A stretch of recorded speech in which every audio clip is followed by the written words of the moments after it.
Hey there, today's episode is going to focus on digital binging. What is it, how do we manage it, and how do we move forward? Stay tuned.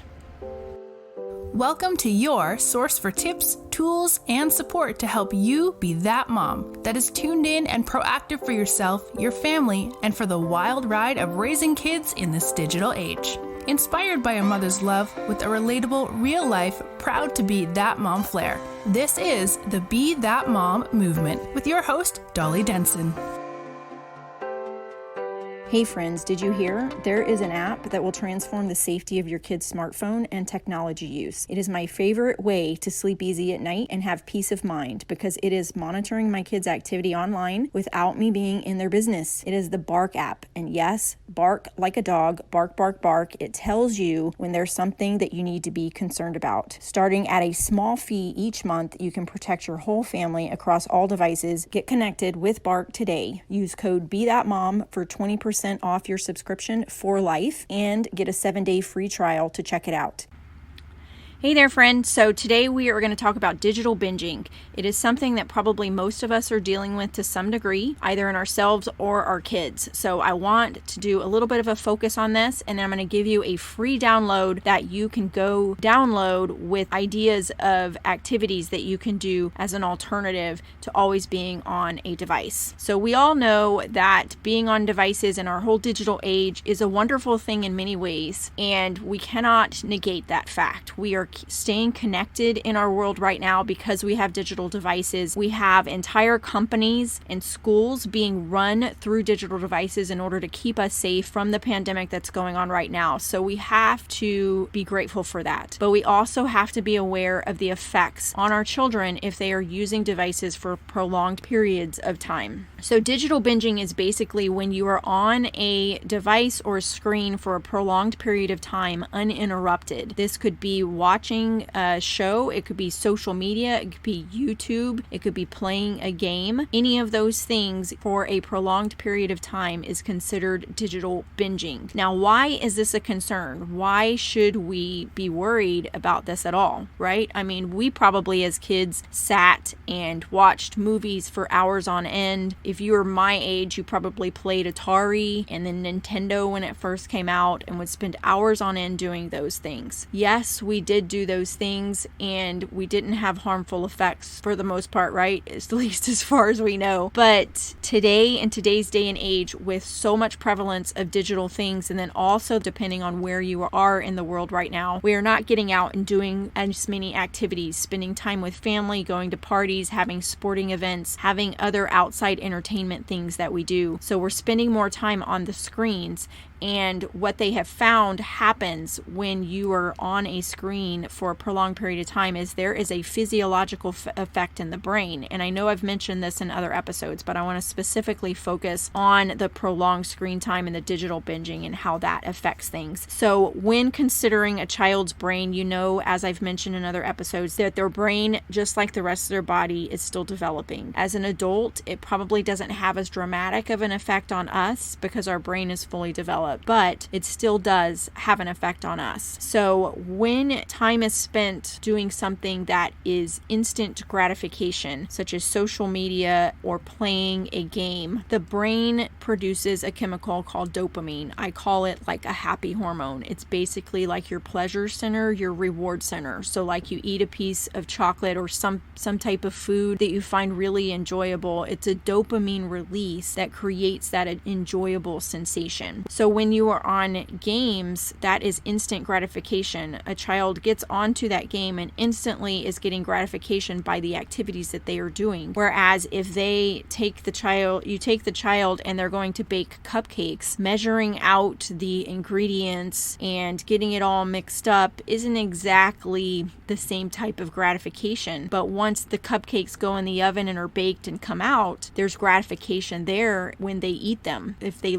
enjoy the cupcake and want to eat it. So that's a delayed gratification activity. So so when you have this instant gratification activity going on for prolonged periods of time, your brain is continually producing dopamine, which over time means that the neuron, the other part of the brain that the dopamine is attaching to, will reduce the number of receptors it has for the dopamine because it is around so much and so prevalent. And so what happens with that is you develop a tolerance, and you need more and more and more of that activity in order to get that same type of gratification. This is the same thing that we see with addiction, any type of addiction. And that's why they say that they have now come out with a gaming disorder diagnosis and consider there to be screen addiction and gaming addiction as real disorders, because it is a physiological effect in our brains. So as you do the digital binging, you have this residual effect where you develop tolerance, and then you have withdrawal when it is taken away, and then that leads to boredom. And if you're not having that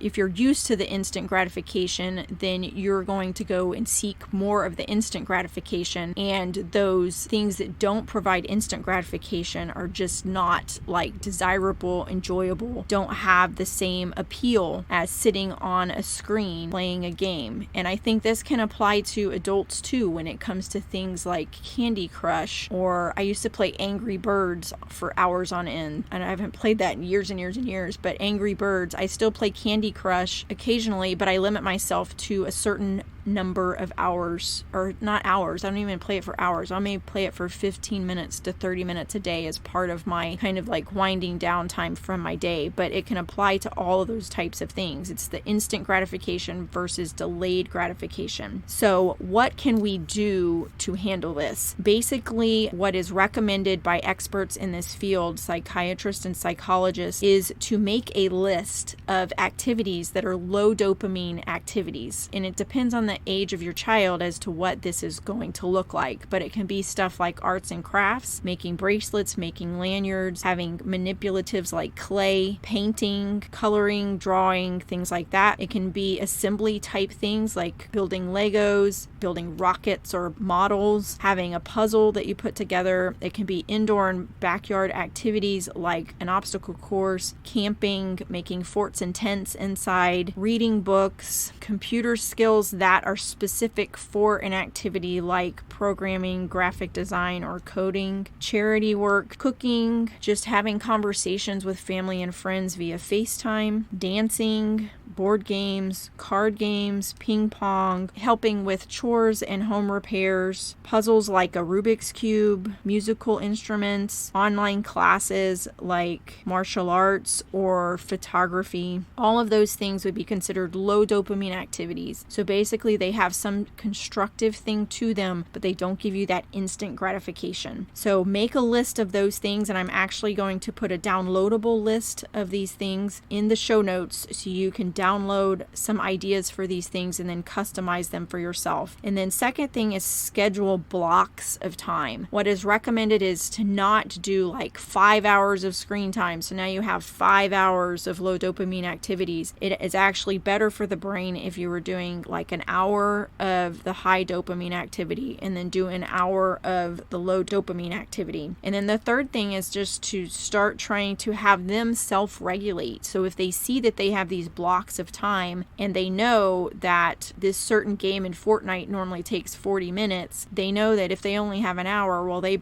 better manage that time, because when it gets to an hour, they need to be off and they need to be doing their other activities. The fourth thing would be to have meal times without screens. So that means no phones at the table, and turn off TVs and noise and other things that are in the house. Spend face-to-face time. Make sure they know that they are being seen and heard. And then the fifth thing would be to have separate areas of your house for the high dopamine versus low dopamine activities, or at least having a separation between the two, like not having them doing their coloring and their drawing or assembling their Legos right in front of the computer where their high dopamine activity is paused. So creating some type of separate areas so there's not as much temptation there. So the biggest takeaway from this is you want to have a healthy balance of the two, and then be consistent with your guidelines, with your blocks of time, time know that boredom is okay. It is absolutely okay for them to be bored. The boredom will generate creativity. So you want them to be bored. You want them to not have the option of going to the screen to fill up that boredom unless they have done the low dopamine activities for the allotted time that you have designated. Of course, with older kids, you have to approach this a little bit differently. There needs to be more independence and more self-regulation, but there also needs to be ground rules. If you're too permissive, it's enabling them, and then if you're too strict, it won't help them to self-regulate themselves without you present and putting down all of the restrictions. For me, myself, with my youngest kiddo, I have found just in the last month or two that having conversations about what I am learning about these things and letting him know these things about what I'm learning has kind of changed his behavior, and I am trying to give him an allowance of like a leeway of self-regulation, and I am seeing that he is doing that more. We still have work to do. It's a work in progress for sure, but because he is mid-teen age, I am trying to give him more of that opportunity to self-regulate. If he was younger, I absolutely would have much more strict rules for it. Now, if you feel like you try these strategies and it is not working, some of the warning signs or red flags where you might want to seek outside help or professional help would be that if they are not able to function in their normal life and in relation to the screens.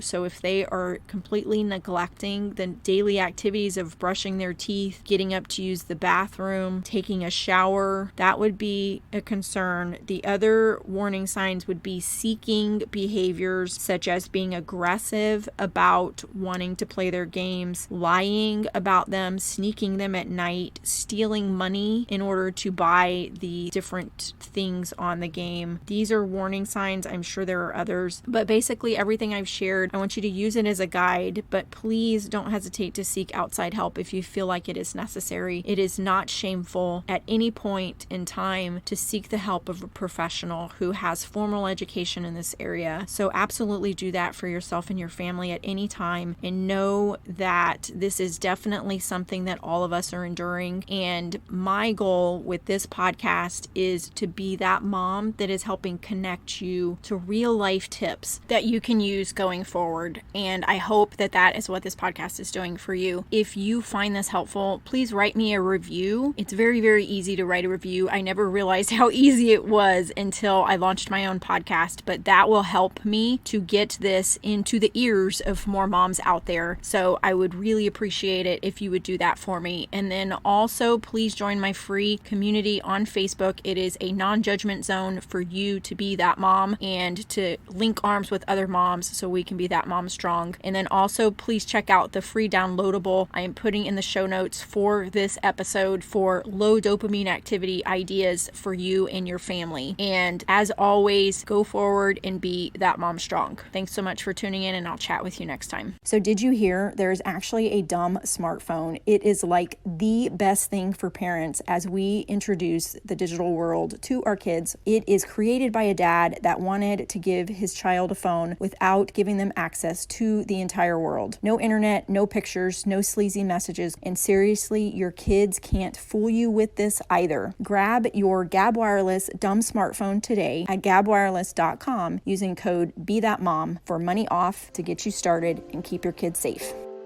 Thanks for tuning in. Being that mom isn't easy, but together we can be that mom strong. Don't forget to leave a review, connect on social, and join Dolly's free community. Till next time. So before you go, check this out. If you are a mom that is listening to this podcast, you are wanting to keep your kids safe in the digital world. But let me tell you what is so very powerful and what helped me so much when things got really tough in my parenting of the digital natives world. I already had a routine of taking care of myself every day with not only the simple things like drinking more water and getting enough sleep, most of the time anyway, but I also had a routine of exercise and a routine of fueling my body with good nutrition, with guaranteed nutrition through a smoothie, with tools that help me during my workouts. And this routine, it sounds silly that it could help so much, but it did help me so much when I was gutted by the challenges of raising kids in this digital age. It helped me have a safe place. It helped me have a strength that I otherwise would not have mentally and spiritually and physically. And then it also on a day-to-day basis helps me to be more present for the kids because I'm more present for myself first. If you do not have this in your life, I want to connect you with this. I want to simplify this for you. Connect with me and I will connect you with tools that work for anyone, that simplify everything around exercising and eating and making this a habit that sticks and that will be an example for your kids and your family. Connect with me. We'll have a discovery session. We'll figure out which options will work best for you. And then I will connect you with my online community to help support you as you get started and to help you keep up the motivation and the momentum to make this a lifestyle switch that lasts forever. So connect with me today.